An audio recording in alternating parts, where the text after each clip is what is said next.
قرآن نے کہا کہ فلسطین جاؤ، قرآن نے لکھا ہوا ہے فلسطین جاؤ، ٹھیک ہے، وہ قرآن نے لکھا ہوا ہے ساؤتھ افریقہ جا کے حبشی بچاؤ، قرآن نے لکھا ہوا ہے، حکم ہے. جو نہیں جا رہا اس کو لیڈرشپ کا حق اسلام میں نہیں ہے. اچھا، کوئی کہے نا کہ سر ہمارے پاس تو پیسے نہیں ہے جنگ لڑنے کے، آپ کہہ رہے ہیں جاؤ. اللہ نے کہا ہلکے ہو تب بھی جاؤ، بھاری ہو تب بھی جاؤ، ہر حالت میں جاؤ. جی یہ تمہارے پاس چوائس ہی نہیں ہے. السلام علیکم. وعلیکم السلام. ہاں جی، یہ ایک ساحل الدین صاحب کا بیان دیکھا تھا کہ اس میں انہوں نے کہا کہ ایک اسلامی ریاست کے لیے فی الوقت فلسطین کے لیے جہاد بھی فرض ہوگا، کیونکہ قرآن کی آیت میں آیا کہ ہلکے ہو یا بھاری ہو تو اللہ کی راہ میں جہاد کرو. اور سورہ نساء میں اس طرح بھی آیا کہ جب ان پہ جہاد فرض ہوا تو یہ لوگ اللہ کے بجائے لوگوں سے اس طرح ڈرنے لگے، ایسے اللہ سے ڈرنے کا حق تھا بلکہ اس سے زیادہ ڈرنے لگے. اس کے بارے میں آپ کا کیا خیال ہو رہا ہے ان آیات کے بارے میں؟ ان آیات کا محل بالکل الگ ہے، وہ آپ میری تفسیر میں دیکھ لیں، اس کو واضح کر دیا گیا ہے. یہ بات کہ طاقت کا کیا توازن ہونا چاہیے وہ سورہ انفال میں اللہ تعالیٰ نے صحابہ کرام کے بارے میں خود بیان کیا ہے اور بتا دیا ہے کہ جب صحابہ کی جماعت سابقون الاولون پر مشتمل تھی بدر کے زمانے میں، اس وقت 1-10 کی نسبت بیان کی ہے، اور اس کے بعد یعنی بدر کے مارکے کے بعد یہ فرمایا کہ اب وہ صورتحال نہیں رہی، اب 1 اور 2 کی نسبت ہے. تو اس وقت بھی صحابہ پر بھی اس نسبت سے جہاد فرض کیا گیا تھا. یہ اس طرح فرض نہیں ہوتا جیسے ہمارے ہاں لوگ بیان کرتے ہیں. سلامتی ہے ان آنکھوں پہ جو ہدایت پہ نظریں جمائے بیٹھی ہیں، ان کانوں پہ جو ذکر خیر کے منتظر رہتے ہیں، اور ان قدموں پہ جو ہدایت کی راہ پہ گامزن ہیں. قتال کے لیے تیار ہو جاؤ تو 2 سوال پیدا ہوتے ہیں. ایک یہ کہ کیا یہ ذمہ داری 2, 4, 10 لوگوں پر ڈال دی جائے گی؟ اس میں باہمی طور پر قوت کی کسی نسبت کا لحاظ نہیں کیا جائے گا. تو ایک سوال یہ پیدا ہوتا ہے کہ اللہ تعالیٰ نے چونکہ اپنی شریعت کے بارے میں یہ قاعدہ کلیہ بیان کیا ہے کہ لا یکلف اللہ نفسا الا وسعہا، اللہ اپنی شریعت کی، اپنے دین کی اتنی ذمہ داری ڈالتے ہیں جتنی کسی شخص کے لیے اور جماعت پر ذمہ داری ڈالیں تو اس جماعت کے لیے اٹھانا ممکن ہوتی ہے. اس اصول کو سامنے رکھ کر ایک تو اس سوال کا جواب دینا ضروری تھا کہ ذمہ داری کی حد کب سے شروع ہوتی ہے، یعنی کتنی قوت ہونی چاہیے کہ جس کے بعد آپ اس حکم کے مکلف ہو جاتے ہیں. یہ صحابہ کرام کو بتایا جا رہا ہے. دوسرے یہ کہ جب طاقت کا اس طرح کا عدم توازن بھی ہے تو اس میں اللہ کی نصرت ہی کامیابی کا باعث بن سکتی ہے. تو اللہ کی نصرت کا، اللہ کی مدد کا کیا ضابطہ ہے؟ یعنی کیا وہ جو شخص بھی اپنے اجتہاد سے کھڑا ہو جائے گا تو اللہ تعالیٰ پابند ہو گئے ہیں کہ اس کی مدد کریں گے؟ حالات کو دیکھے بغیر، اپنی قوت کا اندازہ کیے بغیر جو مشن پیش نظر ہے وہ کتنا عملی ہے، اس سے کیا نتائج نکلیں گے، ان کا لحاظ کیے بغیر کوئی شخص اگر کہتا ہے کہ ہم مسلمان ہیں، کھڑے ہو گئے ہیں تو اللہ کی مدد آنی چاہیے، تو کیا اللہ کی مدد کے لیے کوئی ضابطہ ہے یا وہ بس ایسے ہی آ جاتی ہے؟ تو دونوں سوالوں کو سامنے رکھ کے ان آیات میں یعنی 65-66 آیات میں اللہ تعالیٰ نے پوری بات واضح کر دی. اس کا ترجمہ ہم کر چکے ہیں، اس کو سن لیجئے، اس کے بعد دیکھیے کہ اس سے کیا نتائج نکلتے ہیں. فرمایا کہ پیغمبر ان مومنوں کو اس جنگ پر ابھارو جس کا حکم پیچھے دیا گیا ہے.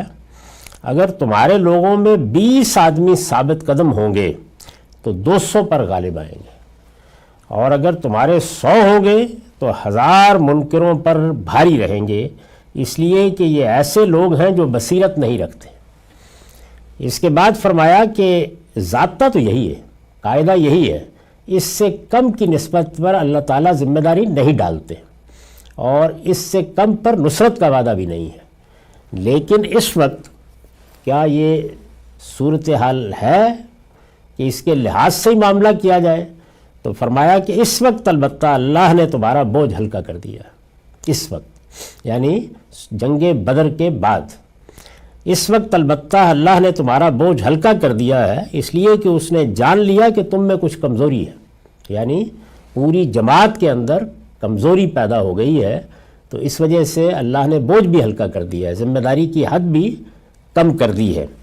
اب کیا ہے؟ اب یہ ہے کہ تمہارے 100 ثابت قدم ہوں گے تو 200 پر غالب آئیں گے، اور اگر تمہارے 1000 ایسے ہوں گے تو اللہ کے حکم سے 2000 پر بھاری رہیں گے، اور اللہ ان لوگوں کے ساتھ ہے جو اس کی راہ میں ثابت قدم رہیں.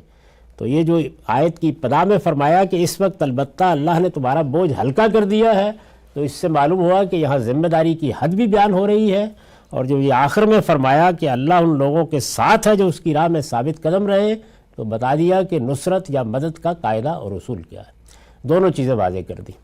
اب اس سے جو قانون معلوم ہوتا ہے یا جو ضابطہ معلوم ہوتا ہے، اس کو میں نے پھر تفصیل کے ساتھ اپنی اس تفسیر میں بیان کیا ہے، میں اس کو پڑھ رہا ہوں۔ میں نے لکھا ہے یعنی اصل حکم تو وہی ہے۔ اصل حکم کیا ہے؟ وہ یہ کہ اگر تمہارے اندر سے 20 ثابت قدم ہوں گے تو 200 پر غالب آئیں گے۔ اصل حکم وہی ہے، یعنی صحابہ کو یہ بتایا جا رہا ہے کہ جب تم اپنی مثالی صورت میں ہوتے ہو، افراد ظاہر ہے کہ تنہا اس حکم کے مکلف نہیں ہے کہ یہاں ایک سیدنا صدیق کو دیکھ لیا جائے، ایک سیدنا عمر کو دیکھ لیا جائے، ایک عثمان و علی رضی اللہ عنہما کو دیکھ لیا جائے۔ یہاں تو جماعت کو دیکھنا ہے کہ پوری جماعت جو کچھ بھی ہے اس کی قوت کیسی ہے، اس کی طاقت کا کیا معاملہ ہے، اس کے اندر کوئی کمزوری تو نہیں ہے۔ نئے لوگ ہیں، کچھ مسلمان ہوئے ہیں، یہ ہم جانتے ہیں کہ منافقین کا ایک گروہ بھی مدینے میں رہا ہے، تو ساری بات کو سامنے رکھ کر اللہ تعالیٰ نے یہ بات کہی ہے۔ یعنی اصل حکم تو وہی ہے، ایسا ہی ہونا چاہیے۔ اگر سچے اہل ایمان ہیں، ثابت قدم ہے، پوری جماعت ایک ہی حیثیت میں کھڑی ہے، تو پھر اللہ تعالیٰ کہتے ہیں کہ میں جب کوئی مشن سپورٹ کرتا ہوں تو ذمہ داری کی حد 1:10 کی ہے، اور اگر کمزوری ہے تو صحابہ کرام کی جماعت کے بارے میں فرمایا یہ، یعنی ہم آپ زیر بحث نہیں ہیں، اور رسول اللہ صلی اللہ علیہ وسلم ابھی دنیا میں موجود ہیں۔ اس موقع پر کہا ہے کہ تمہاری جماعت میں جو بحثیت مجموعی اس وقت کمزوری پیدا ہوئی ہے، نئے لوگوں کے آنے سے ذرا تعداد بڑھ گئی ہے، اس کی بنیاد پر اب ہم نے اس کو 1:2 میں تبدیل کر دیا، یعنی یہ تبدیلی آ گئی، اور اس کی وجہ بیان کی ہے کہ علم ان فیکم ضعفا، اس لیے کہ اللہ نے جان لیا کہ تم میں کچھ کمزوری ہے، یعنی جماعت کی حیثیت سے کمزوری ہے۔ اب جب یہ نسبت مقرر ہو گئی ذمہ داری کے لیے تو اس سے کئی باتیں معلوم ہو گئی، یعنی اتنی طاقت کے بغیر اقدامات نہیں ہونے چاہیے، یہ خودکشی کے مترادف ہو جاتے ہیں۔ یہ نسبت بھی صحابہ کرام کے لیے بیان ہوئی ہے۔ بعد کے زمانوں میں ہمیں اپنی ایمانی حالت، اپنی جماعت کی حالت اور دوسری تمام چیزوں کو دیکھ کے فیصلے کرنے چاہیے۔ اللہ کی نصرت الٹپ نہیں آتی، وہ ایک ضابطے کے مطابق آتی ہے۔ تو یہ ساری بات اب آگے واضح ہوگی۔ یعنی اصل حکم تو وہی ہے، لیکن اس وقت بہت سے نئے لوگ اسلام میں داخل ہو چکے ہیں، اس کے نتیجے میں مسلمانوں کی تعداد اگرچہ بہت بڑھ گئی ہے، مگر دین کی بصیرت کے لحاظ سے وہ سابقین اولین کے ہم پایا نہیں رہے۔ یعنی بحثیت مجموعی جماعت کا اب معاملہ وہ نہیں ہے جو بدر کے موقع پر تھا، اس میں جماعتی حیثیت سے کمزوری آ گئی ہے، مگر دین کی بصیرت کے لحاظ سے وہ سابقین اولین کے ہم پایا نہیں رہے۔ دین کی بصیرت کا کیا مطلب ہے؟ یعنی ایمان سچے علم پر مبنی ہے، اور علم نے جو حدود مقرر کر دیے ہیں، قلب کی کیفیت بھی وہی ہے، اندر اور باہر میں کوئی تضاد نہیں ہے، اور جو اللہ تعالیٰ نے ہمارے لیے نصب العین مقرر کیا ہے کہ ہم اس دنیا کی زندگی میں آخرت کے لیے جدوجہد کریں، وہ نصب العین بالکل اس طرح سامنے ہے جس طرح کہ اس دنیا میں ہم سورج کو آنکھ اٹھا کے دیکھتے ہیں۔ یہ گویا وہ بصیرت ہے جو علم سے بھی پیدا ہوتی ہے، سچا ایمان بھی اس کے لیے ضروری ہوتا ہے، اور اطلاقات تک میں اس کا صحیح ربط انسان پر واضح ہوتا ہے۔ یہ میرے پروردگار نے میرا نصب العین مقرر کیا ہے، یہ میری اس وقت کیفیت ہے، میں اس سے یہ تعلق رکھتا ہوں، عبد اور معبود کے اس تعلق میں میری منزل یہ ہے، اور میں اس کے تقاضوں کو سمجھتا ہوں۔ تو یہ بصیرت ہے جو انسان کو ایمان لانے کے بعد حاصل ہوتی ہے۔ چنانچہ اللہ تعالیٰ نے ذمہ داری کا بوجھ ہلکا کر دیا، یعنی فرمایا کہ ذمہ داری کا بوجھ ان دو چیزوں کو دیکھ کے ہوتا ہے، مادی قوت کتنی ہے اور ایمانی قوت کتنی ہے، دین کی بصیرت کتنی ہے، اللہ تعالیٰ کے ساتھ تعلق کی نوعیت کیسی ہے، جس چیز کے لیے میدان میں اتر رہے ہو اس کا شعور کس درجے میں ہے، اور وہ نصب العین کس طرح زندگی میں سامنے ہے، جس کو اللہ تعالیٰ نے تمام اہل ایمان کا نصب العین قرار دیا ہے کہ وہ راضیۃ مرضیہ کی بادشاہی کے لیے جدوجہد کرے، وہ جو موت کے بعد انسان کو ملنے والی ہے۔ چنانچہ اللہ تعالیٰ نے ذمہ داری کا بوجھ ہلکا کر دیا ہے۔ اب ان کے 100 پابند ہوں گے کہ اللہ کے حکم پر 200 کے مقابلے میں جنگ کریں، 1:2 قائم کر دی۔ سورہ انفال کی یہ آیتیں اگر غور کیجئے تو جہاد و قتال کی ذمہ داری کے ساتھ اس میں اللہ تعالیٰ کی نصرت کا ضابطہ بھی بالکل متعین کر دیتی ہیں. یعنی یہ بھی معلوم ہو گیا کہ یہ بات کہ جہاد فرض ہو گیا اور لوگ اٹھ کھڑے ہوں، یہ کوئی تقریر کا موضوع نہیں ہے. اس کے لیے ایک ضابطہ، ایک قانون ہے جو قرآن بیان کرتا ہے. اس کی ذمہ داری اس قانون کے مطابق ہی عائد ہوتی ہے. پہلی بات یہ معلوم ہوئی. اس کے بعد یہ کہ لوگ عام طور پر یہ تقریر بھی کرنا شروع کر دیتے ہیں کہ فرشتے تیری نصرت کو، تو فرشتے نصرت کو کب اترتے ہیں، اس کو بیان کیا ہے. ان میں یہ بات واضح کر دی گئی ہے کہ جنگ میں نصرت الہی کا معاملہ الٹپ نہیں ہے. یعنی یہ یوں نہیں ہے کہ بس اللہ تعالیٰ چاہیں گے تو کر دیں گے، نہیں، ایک ضابطہ ہے جس کے تحت وہ معاملات کرتے ہیں. الٹپ نہیں ہے کہ جس طرح لوگوں کی خواہش ہو اللہ کی مدد بھی اسی طرح آ جائے. اللہ تعالیٰ نے اس کے لیے ایک ضابطہ مقرر کر رکھا ہے اور وہ اسی کے مطابق اپنے بندوں کی مدد فرماتا ہے. یعنی ایک قاعدہ ہے جس کے تحت یہ مدد ہوتی ہے. آیات پر تدبر کیجئے تو معلوم ہوتا ہے کہ نصرت الہی یعنی اللہ کی مدد، نصرت الہی کا یہ ضابطہ درجہ ذیل 3 نکات پر مبنی ہے. یعنی یہ جو بات یہاں بیان ہوئی ہے اگر اس کی تحلیل کی جائے تو یہ واضح ہو جاتا ہے کہ 3 نکات ہیں جن کے مطابق اللہ تعالیٰ مدد کرتے ہیں جب کوئی اللہ کے کسی مشن کے لیے، اللہ کے طے کردہ کسی مقصد کے لیے میدان میں اترتا ہے. الاول یہ کہ اللہ کی مدد کے لیے سب سے بنیادی چیز صبر و ثبات ہے. جس جماعت نے بھی اللہ کی مدد کی توقع کرنی ہے اس کے لیے پہلی چیز، اولین چیز کیا ہے؟ صبر اور ثبات، ثابت قدمی. یعنی ظاہر ہے کہ یہ ثابت قدمی کیسے پیدا ہوتی ہے؟ یہ ثابت قدمی اس طرح پیدا ہوتی ہے کہ نصب العین واضح ہو، محرکات واضح ہوں، نیت میں صلاح و فلاح ہو اور آخرت پر سچا یقین ہو. اس کے بغیر یہ چیز پیدا نہیں ہو سکتی. سب سے بنیادی چیز صبر و ثبات ہے. معافی.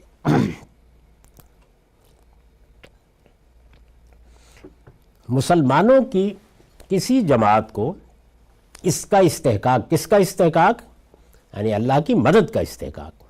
اللہ کی مدد حق بن جائے کہ اب اللہ مدد فرمائے. مسلمانوں کی کسی جماعت کو اس کا استحقاق اس وقت تک حاصل نہیں ہوتا جب تک وہ یہ صفت اپنے اندر پیدا نہ کر لے. محض مادی قوت کی نسبت تناسب ہی کافی نہیں ہے، بلکہ وہ مادی قوت 1:2 میں بھی ہے.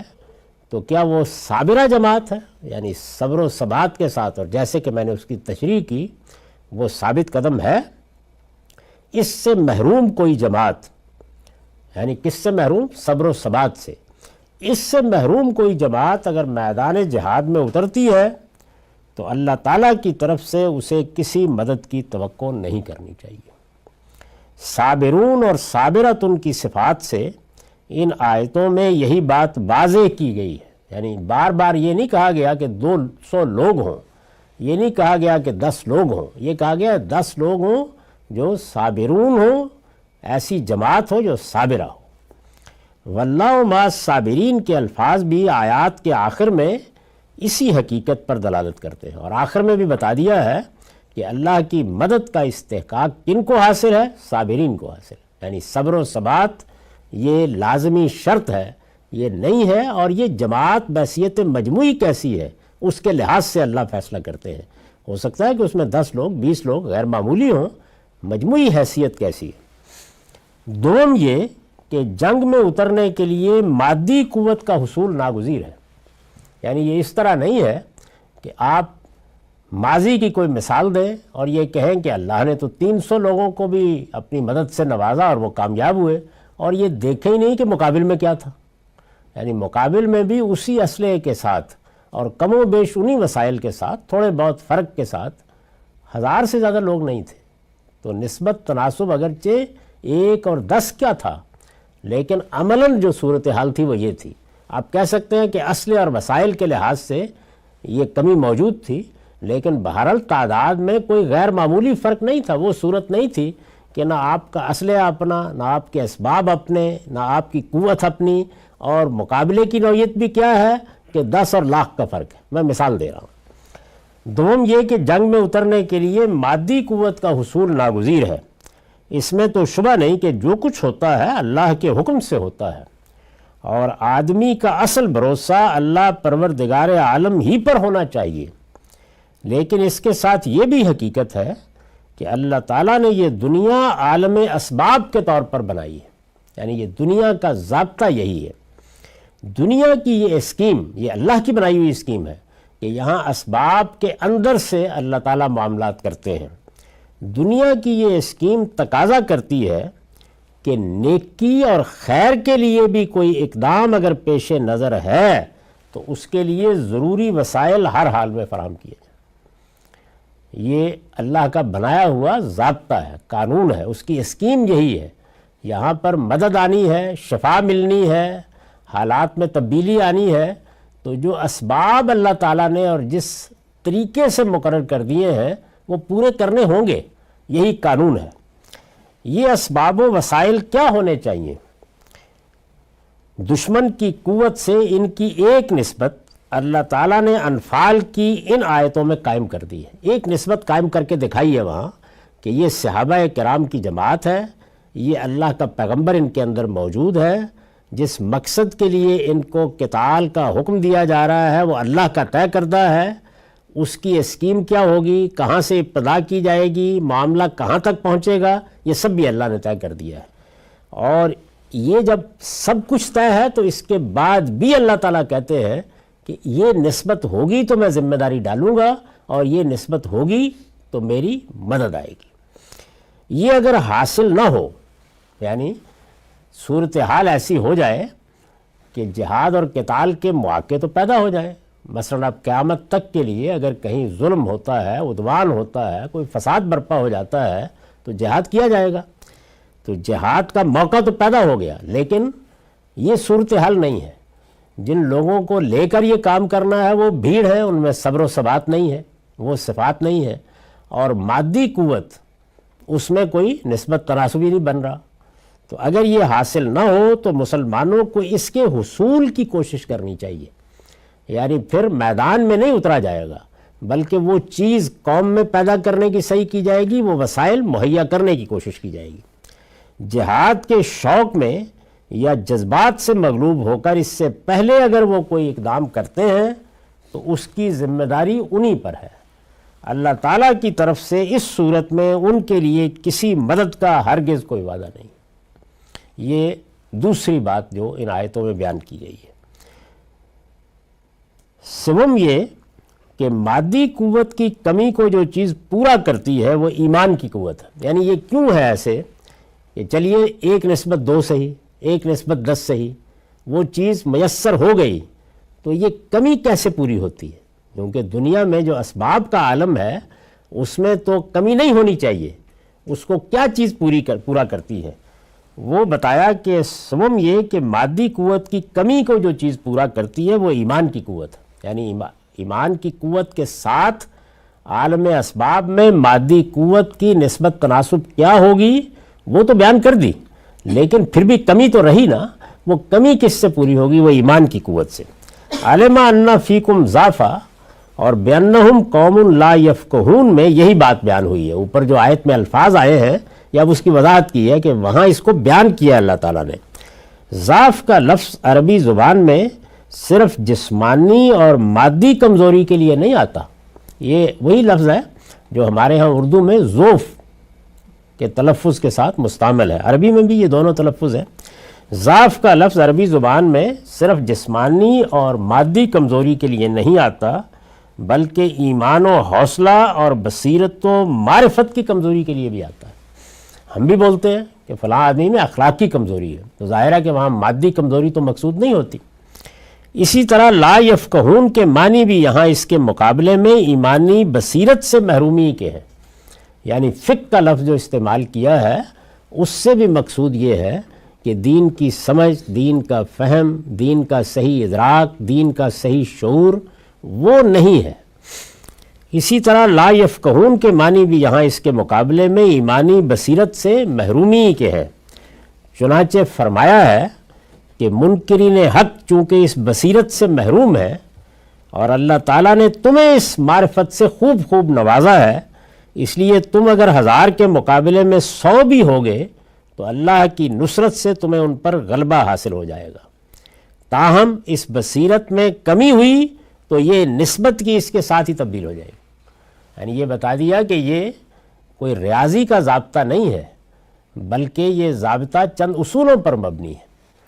یہ مادی قوت ہونی چاہیے، اس مادی قوت کے ساتھ ایمان کی قوت کتنی ہے، جماعت کے اندر دین کی کتنی بصیرت ہے، اور صبر اور ثبات کے خصائص موجود ہیں۔ ان سب کو سامنے رکھ کر ایک توازن ہوگا جس پر اللہ تعالیٰ نے اس ضابطے کی بنیاد رکھی ہے۔ تو یہ بات واضح کی۔ اس کے بعد میں نے لکھا ہے کہ نصرت الہی کا یہ ضابطہ، یعنی یہ جس کی میں نے وضاحت کی ہے، جو 3 نکات پر مبنی ضابطہ ان آیات میں بیان ہوا ہے، یعنی پہلی چیز صبر و ثبات، دوسرے مادی قوت اور اس کی ایک خاص نسبت بیان کی گئی ہے، اور تیسرے یہ کہ ایمان کی قوت، دین کی بصیرت، نصب العین کا شعور کس درجے میں ہے۔ تو تینوں چیزوں کو سامنے رکھ کر جو ضابطہ بیان ہوا ہے، یہ سورہ انفال کی 65-66 آیات میں یہ نصرت الہی کا ضابطہ ہے۔